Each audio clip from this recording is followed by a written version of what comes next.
നമസ്കാരം, ഞാൻ ഉന്മേഷ് ശിവരാമൻ. വാർത്താസന്ധ്യയിലേക്ക് വിശദമായി. വയനാട് DCC ട്രഷറർ NM വിജയന്റെയും മകന്റെയും ആത്മഹത്യയുമായി ബന്ധപ്പെട്ട കേസിൽ കോൺഗ്രസ് നേതാക്കൾക്ക് ആശ്വാസം. പ്രതികളായ IC Balakrishnan MLA, DCC president ND അപ്പച്ചൻ, KK ഗോപിനാഥൻ എന്നിവർക്ക് കൽപ്പറ്റ പ്രിൻസിപ്പൽ സെഷൻസ് കോടതി മുൻകൂർ ജാമ്യം നൽകി. അന്വേഷണവുമായി സഹകരിക്കുമെന്ന് IC ബാലകൃഷ്ണൻ MLA വ്യക്തമാക്കി. DCC ട്രഷറർ NM വിജയൻ, മകൻ ജിജേഷ് എന്നിവരുടെ ആത്മഹത്യയുമായി ബന്ധപ്പെട്ട കുറിപ്പ് പുറത്തുവന്ന പശ്ചാത്തലത്തിലാണ് കോൺഗ്രസ് നേതാക്കൾക്കെതിരെ കേസെടുത്തത്. ആത്മഹത്യാ പ്രേരണ കുറ്റമാണ് IC Balakrishnan MLA, DCC president ND അപ്പച്ചൻ, മുൻ കോൺഗ്രസ് നേതാവ് KK ഗോപിനാഥൻ എന്നിവർക്കെതിരെ ചുമത്തിയത്. കൽപ്പറ്റ സെഷൻസ് കോടതി 3 പേർക്കും മുൻകൂർ ജാമ്യം അനുവദിച്ചു. കേസിൽ നിരപരാധിയാണെന്ന് IC ബാലകൃഷ്ണൻ MLA. യഥാർത്ഥത്തിൽ ഇതൊരു രാഷ്ട്രീയമാക്കി മാറ്റിയെന്നാണ്. എൻ്റെ ജനകീയത ചില വ്യക്തികൾക്കും ചില രാഷ്ട്രീയ പാർട്ടിക്കും അത് ഉൾക്കൊള്ളാൻ കഴിയുന്നില്ല എന്നുള്ളത് കൊണ്ട് തന്നെയാണ് എന്നെ രാഷ്ട്രീയമായി എൻ്റെ ജനകീയത്വം തകർക്കുന്നതിന് വേണ്ടി ഇത്തരം നിലപാടുകളും ഇത്തരം ആരോപണമായി മുന്നോട്ട് വന്നിട്ടുള്ളത്. അന്വേഷണ ഉദ്യോഗസ്ഥർക്ക് മുമ്പാകെ ഹാജരാകണം, സാക്ഷികളെയും കുടുംബത്തെയും സ്വാധീനിക്കാൻ ശ്രമിക്കരുത് തുടങ്ങിയ നിബന്ധനകളോടെയാണ് മുൻകൂർ ജാമ്യം അനുവദിച്ചത്. കേസ് പൂർണ്ണമായും എഴുതിത്തള്ളാൻ ഹൈക്കോടതിയെ സമീപിക്കാനാണ് നേതാക്കളുടെ തീരുമാനം. ശ്രീ NM വിജയൻ ഒരു ആത്മഹത്യാക്കുറിപ്പ് കൃത്യമായി എഴുതി വെച്ചിട്ടുണ്ട്. ആ ആത്മഹത്യാക്കുറിപ്പിൽ അദ്ദേഹത്തെ ആത്മഹത്യയിലേക്ക് നയിച്ച കാരണങ്ങൾ എന്തൊക്കെയാണ് എന്ന് വിശദമായ സൂചനകൾ ആ കത്തിലുണ്ട്. എന്നാൽ ആ കത്തിനെ മറച്ചു വെച്ചുകൊണ്ട് എപ്പോഴോ വർഷങ്ങൾക്ക് മുമ്പ് അദ്ദേഹം എഴുതിയിട്ടുള്ളതായി പറയപ്പെടുന്ന ഒരു കത്തിനെ ഉപയോഗപ്പെടുത്തിക്കൊണ്ട് IC ബാലകൃഷ്ണനെതിരെ ഒരു കളവായ കേസ് നിർമ്മിച്ചെടുക്കാനാണ് പോലീസും അദ്ദേഹത്തിൻ്റെ രാഷ്ട്രീയ എതിരാളികളും ശ്രമിച്ചത്. IC ബാലകൃഷ്ണന്റെ രാജി, കോൺഗ്രസ് നേതാക്കളുടെ അറസ്റ്റ് എന്നിവ ആവശ്യപ്പെട്ട് CPIM വലിയ പ്രതിഷേധം ഉയർത്തിയിരുന്നു.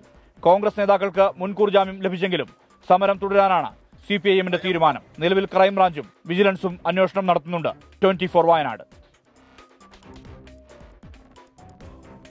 പാലക്കാട് കഞ്ചിക്കോട് വൻകിട വിദേശ മദ്യ നിർമ്മാണശാലയ്ക്ക് അനുമതി ഉത്തരവിറങ്ങിയതിന് പിന്നാലെ സർക്കാരിന് എതിരായ ആരോപണങ്ങൾ കടുപ്പിച്ച് പ്രതിപക്ഷം. എക്സൈസ് മന്ത്രി MB രാജേഷ് കമ്പനിയുടെ മാനേജരെ പോലെ സംസാരിക്കുന്നു എന്നും ഭരണം തീരുന്നതിന് മുൻപുള്ള കടുംവെട്ടാണെന്നുമാണ് വിമർശനം. പ്രതിപക്ഷം അനാവശ്യ വിവാദം ഉണ്ടാക്കുന്നുവെന്നായിരുന്നു LDF കൺവീനർ TP രാമകൃഷ്ണന്റെ മറുപടി. പാലക്കാട് ജില്ലയിലെ കഞ്ചിക്കോട് എഥനോൾ മൾട്ടിഫീഡ് ഡിസ്റ്റേഷൻ യൂണിറ്റ് അടക്കമുള്ള സ്ഥാപിക്കാൻ അനുമതി നൽകിക്കൊണ്ടുള്ള ഉത്തരവ് ഇന്നാണ് പുറത്തു വന്നത്. 4 ഘട്ടമായി 600 കോടി രൂപ മുതൽമുടക്കിലാണ് ഒയാസിസ് കൊമേഴ്ഷ്യൽ പ്രൈവറ്റ് ലിമിറ്റഡ് എന്ന കമ്പനി മദ്യനിർമ്മാണശാലയും ബ്രൂവറിയും സ്ഥാപിക്കുക. കമ്പനിക്ക് അനുമതി നൽകിയതിൽ അഴിമതിയുണ്ടെന്നാണ് പ്രതിപക്ഷത്തിന്റെ ആരോപണം. കമ്പനിയുടെ പ്രൊപ്പഗാൻഡ മാനേജരെ പോലെയാണ് മന്ത്രി സംസാരിച്ചത്. കമ്പനിക്ക് വേണ്ടിയിട്ടാണ് സംസാരിച്ചത്. ആ ആരോപണത്തിന് മറുപടി പറയാതെ കോൺഗ്രസിൽ ഞാനും രമേശ് ചെന്നിത്തലയും തമ്മിൽ തർക്കമെന്ന് പറഞ്ഞു. ബ്രൂവറിക്കെതിരായിട്ടുള്ള അതിശക്തമായ നിലപാട് അന്നത്തെ പ്രതിപക്ഷ നേതാവ് എടുത്തു. അതിന്റെ കൂടെ ഞാനുണ്ടായിരുന്നു. ഇപ്പോൾ ഞാനും അതിശക്തമായ നിലപാട് തിരിച്ചു വന്നപ്പെടുത്തു. അദ്ദേഹവുമായിട്ട് കൂടിയാലോചിച്ചിട്ടാണ് ഞങ്ങളെല്ലാം അടങ്ങുന്നത്. മുഖ്യമന്ത്രിക്കും തീരുമാനത്തിൽ പങ്കുണ്ടെന്ന് പറഞ്ഞുകൊണ്ട് ആരോപണം കടുപ്പിക്കുകയാണ് പ്രതിപക്ഷം. ഇത് മാർക്സിസ്റ്റ് പാർട്ടി വൻതോതിൽ പണമുണ്ടാക്കാനുള്ള വഴിയായിട്ടാണ് ഇത് കാണുന്നത്. എന്നും എക്സൈസ് വകുപ്പ് മാർക്സിസ്റ്റ് പാർട്ടിയുടെ ഒരു കറവപ്പശുവാണ്. ഇപ്പോഴും അതിനു വേണ്ടി വിനിയോഗിക്കുകയാണ്. പ്രതിപക്ഷം അനാവശ്യ വിവാദം ഉണ്ടാക്കുന്നതാണ് ഭരണമുന്നണിയുടെ മറുപടി. ഗവൺമെന്റിനെതിരായിട്ട് വളരെ ബോധപൂർവം കെട്ടിച്ചമയ്ക്കുന്ന ഒരു ആരോപണമാണിത്.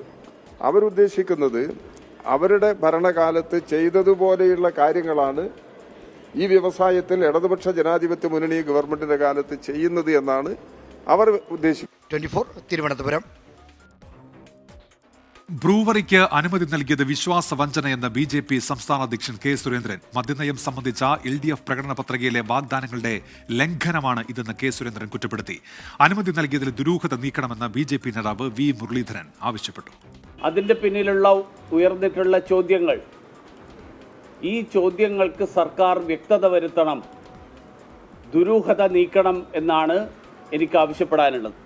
ഈ കമ്പനിയുടെ ഡയറക്ടറായിട്ടുള്ള ഒരാളെ ഡൽഹി മദ്യ നയ അഴിമതിയുടെ പേരിൽ എൻഫോഴ്സ്മെന്റ് ഡയറക്ടറേറ്റ് അറസ്റ്റ് ചെയ്തു എന്നുള്ളത് ഈ സംഭവത്തിന്റെ ദുരൂഹത വർദ്ധിപ്പിക്കുകയാണ്. പാലക്കാട് കഞ്ചിക്കോട് വൻകിട വിദേശ മദ്യ നിർമ്മാണശാലയ്ക്ക് അനുമതി നൽകാൻ സർക്കാർ പരിഗണിച്ചത് എക്സൈസ് കമ്മീഷണറുടെ റിപ്പോർട്ട്. എന്നാൽ അനുമതിക്ക് മുൻപ് ടെൻഡർ വിളിക്കാൻ തയ്യാറാകാതിരുന്നത് എന്തുകൊണ്ട്, കേസിൽപ്പെട്ട കമ്പനിയുടെ പശ്ചാത്തലം നോക്കാതിരുന്നത് എന്തുകൊണ്ട് തുടങ്ങിയ നിർണായക ചോദ്യങ്ങളാണ് സർക്കാരിന് നേരെ ഉയരുന്നത്. മദ്യനിർമ്മാണശാലയും ബോട്ടിലിംഗ് പ്ലാന്റും ബ്രൂവറിയും സ്ഥാപിക്കാൻ താൽപ്പര്യം പ്രകടിപ്പിച്ചുകൊണ്ട് ഏതാണ്ട് 2 കൊല്ലം മുമ്പാണ് ഒയാസിസ് കൊമേഴ്ഷ്യൽ പ്രൈവറ്റ് ലിമിറ്റഡ് എന്ന കമ്പനി എക്സൈസ് വകുപ്പിനെ സമീപിക്കുന്നത്. സർക്കാരിന്റെ നിർദ്ദേശപ്രകാരം അപേക്ഷ പരിശോധിച്ച എക്സൈസ് കമ്മീഷണർ അനുകൂല റിപ്പോർട്ട് നൽകിയതോടെയാണ് പ്രാരംഭാനുമതി നൽകുന്നതിന് കളമൊരുങ്ങുന്നത്. 2024 ഫെബ്രുവരി 6 ഒയാസിസ് കമ്പനിയുടെ സമാന പദ്ധതികളുള്ള പരിചയസമ്പത്തും സാങ്കേതിക വൈദഗ്ധ്യവും പദ്ധതി വന്നാൽ ഉണ്ടാകാവുന്ന തൊഴിൽ സാധ്യതയും ചൂണ്ടിക്കാട്ടി എക്സൈസ് കമ്മീഷണർ റിപ്പോർട്ട് നൽകുന്നത്. അതും കഴിഞ്ഞ് 1 വർഷമാകുമ്പോഴാണ് പ്രാരംഭാനുമതി കൊടുക്കാൻ മന്ത്രിസഭ തീരുമാനമെടുത്തത്. ഇതാണ് സർക്കാരിന് നേരെ ചോദ്യങ്ങൾ ഉയരാൻ കാരണം. അടിയന്തര സ്വഭാവത്തിൽ കൈകാര്യം ചെയ്ത വിഷയമല്ലെന്നിരിക്കെ എന്തുകൊണ്ട് പദ്ധതിക്ക് ടെൻഡർ വിളിച്ചില്ല? കേസിൽപ്പെട്ട കമ്പനിയെ എങ്ങനെയാണ് പരിഗണിച്ചത്? പാരിസ്ഥിതിക പ്രശ്നങ്ങൾ കണക്കിലെടുത്തുകൊണ്ടാണോ അനുമതി നൽകിയത്? ഇതൊക്കെയാണ് സർക്കാരിന് നേരെ ഉയർന്ന ചോദ്യങ്ങൾ. കൊക്കക്കോള കമ്പനിയെ പൂട്ടിക്കാൻ സമരം ചെയ്ത മുന്നണിയാണ് അതേ മേഖലയിൽ ജല ഉപയോഗം കൂടുതലുള്ള പദ്ധതിയുമായി വരുന്നത് എന്നതും ശ്രദ്ധേയമാണ്. പ്ലാച്ചിമടയിലെ കൊക്കക്കോള യൂണിറ്റിനെതിരെ ശക്തമായിട്ടുള്ള സമരം നയിച്ചവരുടെ ആ ഒരു നേതാവാണ് MP വീരേന്ദ്രകുമാർ. അദ്ദേഹത്തിൻ്റെ മകൻ കൂടിയായ ശ്രേയംസ് കുമാറിനോട് ഞങ്ങൾക്ക് ചോദിക്കാനുള്ളത്, ഈ ബ്രൂവറി യൂണിറ്റ് സ്ഥാപിക്കുന്നതിനെ നിങ്ങൾ അനുകൂലിക്കുന്നുണ്ടോ? അതുപോലെ കൃഷ്ണൻകുട്ടി ഇത് പ്ലാച്ചിമടയിലെ കൊക്കക്കോള കമ്പനിക്കെതിരെ സമരം നയിച്ച ആളാണ്. ഇവരൊക്കെ അധികാരത്തിലുള്ളപ്പോഴാണ് ഇങ്ങനെ ഒരു കടുംവെട്ടിന് പിണറായി സർക്കാർ ശ്രമിക്കുന്നത്. ഇതിനെ ഞങ്ങൾ അംഗീകരിക്കില്ല. സർക്കാർ അവസാന വർഷത്തേക്ക് കടക്കുമ്പോൾ എടുത്ത തീരുമാനത്തിൽ സുതാര്യതയില്ലെന്ന ആക്ഷേപം ശക്തമാണ്. ഈ ആരോപണങ്ങൾ നിയമസഭാ സമ്മേളനത്തെ പ്രക്ഷുബ്ധമാക്കാനാണ് സാധ്യത. പാർലമെന്ററി കാര്യമന്ത്രി കൂടിയായ എക്സൈസ് മന്ത്രി MP രാജേഷാണ് ആരോപണങ്ങളെ പ്രതിരോധിക്കേണ്ടത്. 24 തിരുവനന്തപുരം. തിരുവനന്തപുരം പാറശാല ഷാരോൺ വധക്കേസിൽ പ്രതി ഗ്രീഷ്മയുടെ ശിക്ഷാവിധി തിങ്കളാഴ്ച. ശിക്ഷാവിധിയിൽ നെയ്യാറ്റിങ്കര അഡീഷണൽ സെഷൻസ് കോടതിയിൽ വാദം പൂർത്തിയായി. പ്രതിക്ക് വധശിക്ഷ തന്നെ നൽകണമെന്ന് പ്രോസിക്യൂഷൻ ആവശ്യപ്പെട്ടപ്പോൾ തുടർ പഠനത്തിന് ആഗ്രഹമുണ്ടെന്ന് ഗ്രീഷ്മ കോടതിയെ അറിയിച്ചു.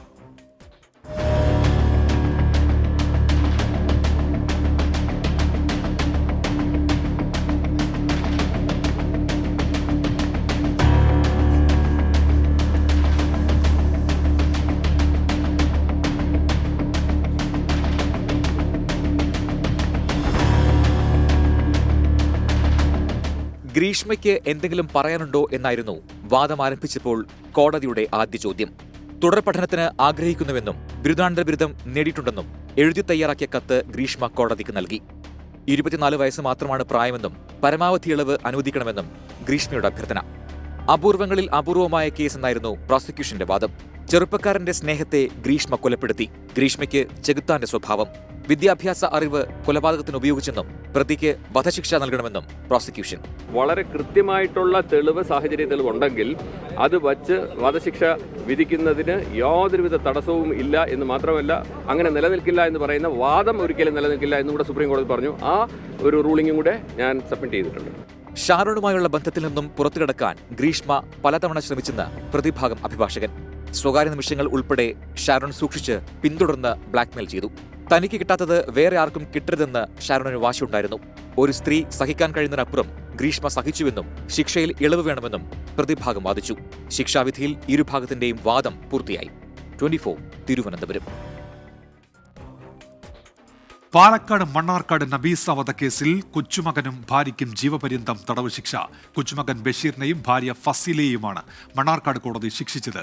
ശാസ്ത്രീയ തെളിവുകളാണ് കേസിൽ നിർണായകമായത്.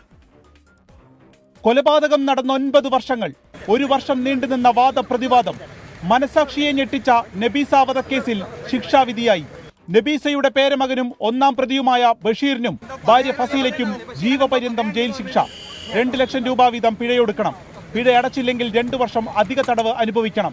തെളിവ് നശിപ്പിച്ചതിന് ബഷീറിന് 7 വർഷം തടവും 25,000 രൂപ പിഴയും കൂടി മണ്ണാർക്കാട് SC/ST ജില്ലാ പ്രത്യേക കോടതി വിധിച്ചു.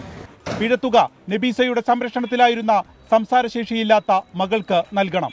ഇതിൽ പ്രധാനമായും പ്രോസിക്യൂഷനെ സഹായിച്ചത് ശാസ്ത്രീയ തെളിവുകളാണ്. പ്രധാന വാദമുണ്ടായിരുന്നത് ഇത് ആത്മഹത്യയാണെന്നാണ്. ഈ ഒരു വ്യാജമായ ഒരു ആത്മഹത്യാക്കുറിപ്പ് പോലും ഈ പ്രതികൾ എഴുതി ചേർത്തിരുന്നു. സ്വയം വിഷം കഴിച്ചതല്ലെന്നും ഇതൊരു അഡ്മിനിസ്ട്രേഷൻ ഓഫ് പോയ്സൺ ആണെന്നും കോടതിക്ക് കാണാൻ കഴിഞ്ഞു. 9 വർഷത്തെ നിയമ പോരാട്ടത്തിൽ നീതി ലഭിച്ചുവെന്ന് നബീസയുടെ കുടുംബം 24-നോട്. ഇതിന്റെ മുന്നിൽ തന്നെ അവന് വല്യമ്മാനെ അവർക്ക് അധികം കണ്ടുകൂടാ അവർക്ക് അധികം. അപ്പം നമുക്കറിയായിരുന്നു ഇതിന്റെ ബാക്കിൽ ഇവനും ഇവളും ആയിരിക്കും എന്നുള്ളത് അറിയായിരുന്നു. പിന്നുള്ളതാണ് ആ കത്ത് കിട്ടിയപ്പോൾ പൂർണ്ണമായി നമുക്ക്. പിന്നീടാണ് നമ്മൾ ഇതിലേക്ക് മൂവ് ആയത്. ഇവരെന്തായാലും ഇത് ചെയ്യുന്നുള്ളത് ഉറപ്പാണ്. 2016 ജൂൺ 24-നാണ് വീട്ടിലേക്ക് വിളിച്ചു വരുത്തി നബീസയെ നിർബന്ധിച്ച് വിഷം കുടിപ്പിച്ച് കൊലപ്പെടുത്തിയത്. പിന്നീട് നായാടിപ്പറയിൽ മൃതദേഹം ഉപേക്ഷിച്ചു. ഫസീലയ്ക്ക് നബീസയോടുള്ള വൈരാഗ്യമായിരുന്നു കൊലപാതകത്തിൽ കലാശിച്ചത്.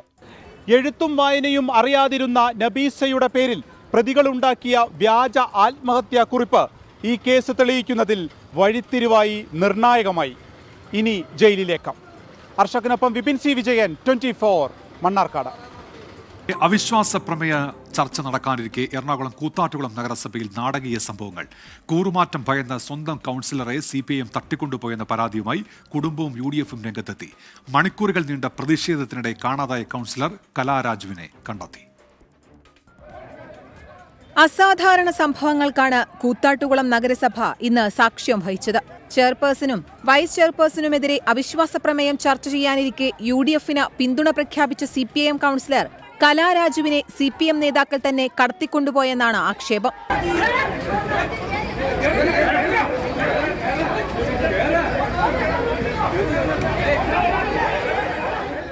പിന്നാലെ പ്രതിഷേധവുമായി UDF. പ്രതിഷേധം പോലീസ് സ്റ്റേഷനിലും തുടർന്നു.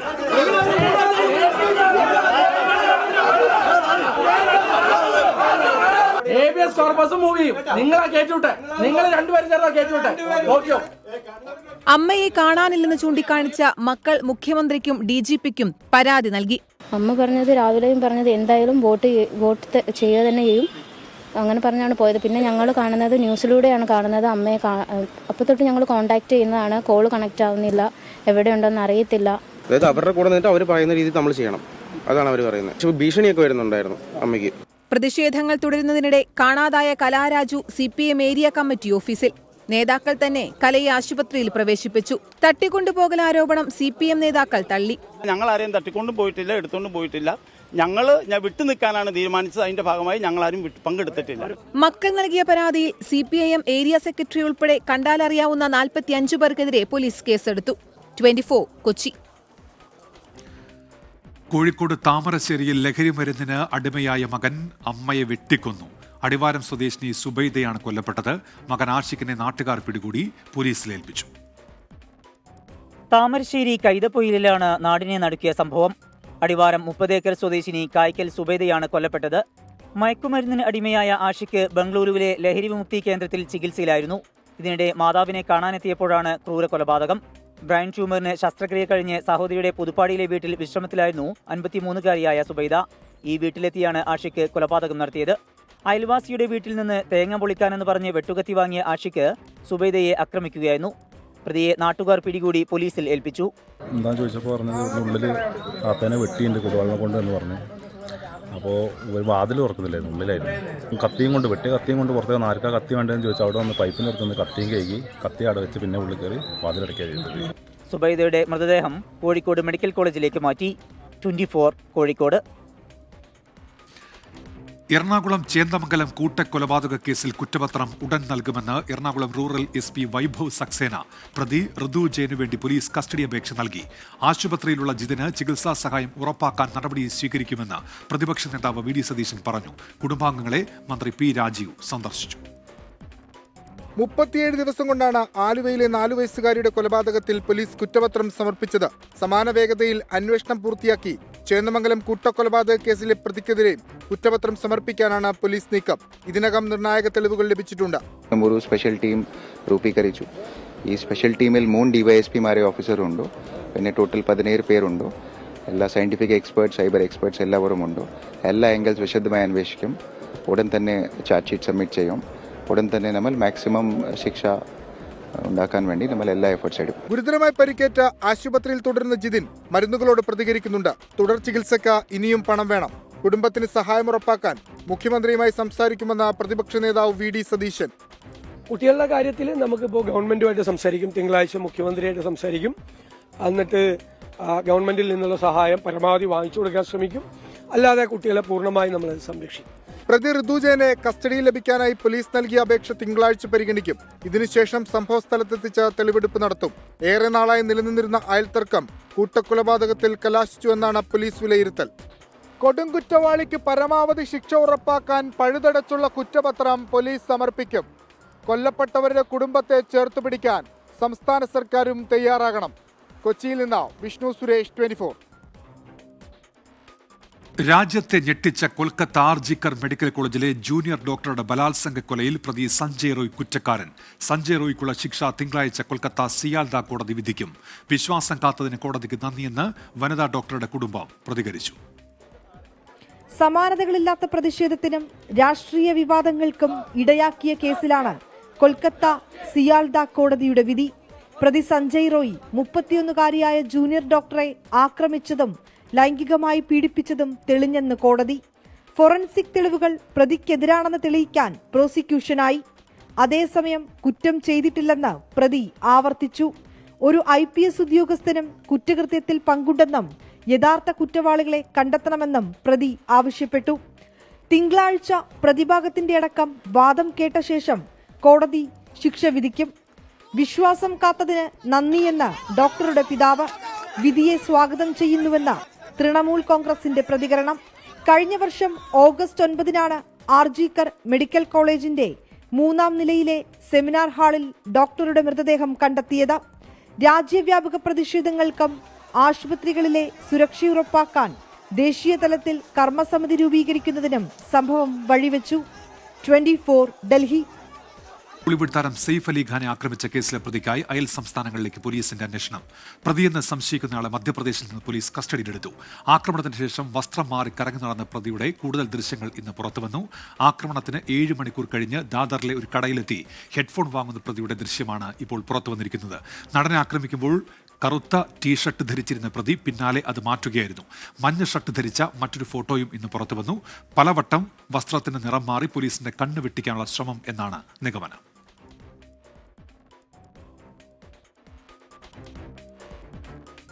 ശബരിമലയിലെ ചടങ്ങുകളിലേക്ക്. സൈക്കിൾ പ്യൂർ അഗർബത്തി ശരണം സന്നിധാനം സമർപ്പിക്കുന്നത് അഗർബത്തി എന്നാൽ സൈക്കിൾ.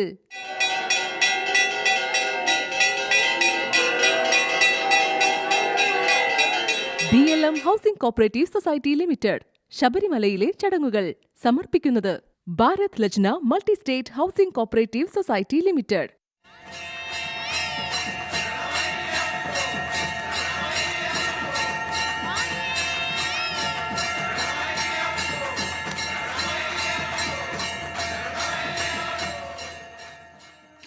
ഇനി ഇന്നത്തെ സ്വർണ്ണവിലയിലേക്ക്. ഇന്നത്തെ സ്വർണ്ണനിരക്ക് സമർപ്പിക്കുന്നത് സ്പർശ ഗോൾഡ് ആൻഡ് ഡയമണ്ട്സ്. ഫിജിറ്റലാകൂ ഇനി സ്പർശയോടൊപ്പം.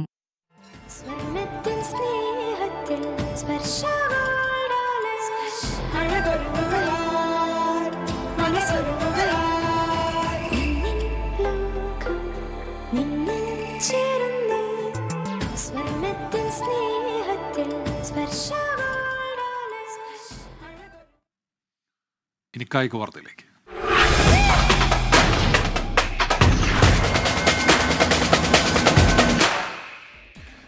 ചാമ്പ്യൻസ് ട്രോഫിക്കുള്ള 15-അംഗ ഇന്ത്യൻ ടീമിനെ പ്രഖ്യാപിച്ചു. സഞ്ജു സാംസണെ ടീമിൽ ഉൾപ്പെടുത്തിയില്ല. ചാമ്പ്യൻസ് ട്രോഫിയും ഇംഗ്ലണ്ടിനെതിരായ ഏകദിന പരമ്പരയും കളിക്കേണ്ട ടീമിനെയാണ് BCCI പ്രഖ്യാപിച്ചത്. രോഹിത് തന്നെ captain, Shubman Gill vice captain. കോഹ്ലിയും രാഹുലും പ്രതീക്ഷ പോലെ ടോപ്പ് ഓർഡറിൽ ഉണ്ടാകും. 2ാം വിക്കറ്റ് കീപ്പറായി സഞ്ജുവിനെ തഴഞ്ഞ് ഋഷഭ് പന്തിനെ ഉൾപ്പെടുത്തി. അതേക്കുറിച്ചൊരു വിശദീകരണം വാർത്താ സമ്മേളനത്തിൽ ഉണ്ടായില്ല. വിജയ് ഹസാരെ ട്രോഫിയിൽ മിന്നും ഫോമിൽ കളിക്കുന്ന കരുൺ നായർക്കും ഇടമില്ല. കരുൺ നന്നായി കളിക്കുന്നുണ്ടെന്ന് പറഞ്ഞ ചീഫ് സെലക്ടർ അജിത് അഗർക്കർ ആരെ മാറ്റി ഉൾപ്പെടുത്തും എന്നതാണ് ബുദ്ധിമുട്ടായതെന്ന് സമ്മതിച്ചു. 14 മാസങ്ങൾക്ക് ശേഷമാണ് മുഹമ്മദ് ഷമി മടങ്ങിയെത്തുന്നത്.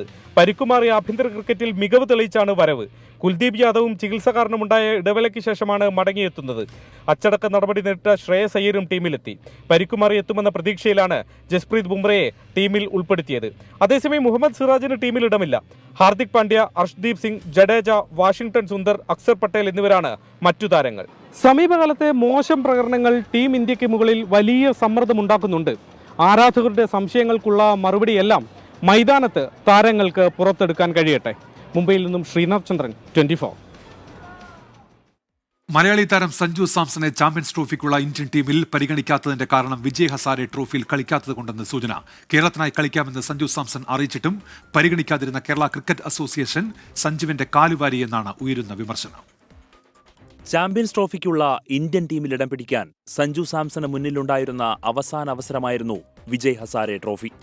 ഏകദിന ഫോർമാറ്റിലുള്ള ഈ ആഭ്യന്തര ടൂർണമെന്റിൽ മിന്നും പ്രകടനം നടത്തിയാൽ സഞ്ജുവിന് ടീമിലേക്ക് വിളിയെത്തിയേനെ എന്ന് വിശ്വസിക്കുന്നവരാണ് ഭൂരിഭാഗവും. കേരളത്തിനായി കളിക്കാമെന്നറിയിച്ച് സഞ്ജു KCAക്ക് കത്തയച്ചിരുന്നു. എന്നാൽ മറുപടിയൊന്നും കിട്ടിയില്ല. തന്നെ ഒഴിവാക്കിക്കൊണ്ടുള്ള ടീം പ്രഖ്യാപനം വന്നപ്പോൾ വീണ്ടും കത്തയച്ചു. അതിനും മറുപടിയുണ്ടായില്ല. അങ്ങനെ ഇന്ത്യൻ ടീമിലേക്ക് വഴിയൊരുക്കാനുള്ള സഞ്ജുവിന്റെ അവസരം നഷ്ടമായി.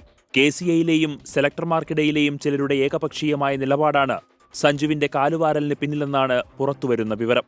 ക്യാമ്പിൽ പങ്കെടുത്താൽ മാത്രമേ ടീമിലേക്ക് പരിഗണിക്കൂ എന്ന നിയമം പെട്ടെന്നുണ്ടായത് ഇതുകൊണ്ടാണ്. പിന്നീട് ക്യാമ്പിൽ പങ്കെടുക്കാതിരുന്ന മറ്റൊരു താരത്തിന് അവസരം കൊടുക്കുകയും ചെയ്തു ഇതേ സെലക്ടർമാർ. സഞ്ജു അവസാനമായി കളിച്ച അന്താരാഷ്ട്ര ഏകദിനത്തിൽ സെഞ്ചുറി നേടിയിരുന്നു. 3 സെഞ്ചുറികൾ നേടി 2020യിലും മിന്നും ഫോമിൽ. കരിയറിലെ പീക്ക് ഫോമിൽ നിൽക്കുമ്പോഴാണ് സഞ്ജുവിനോട് സ്വന്തം ഘടകത്തിന്റെ ക്രൂരത. Anil Vasudev, sports desk, 24.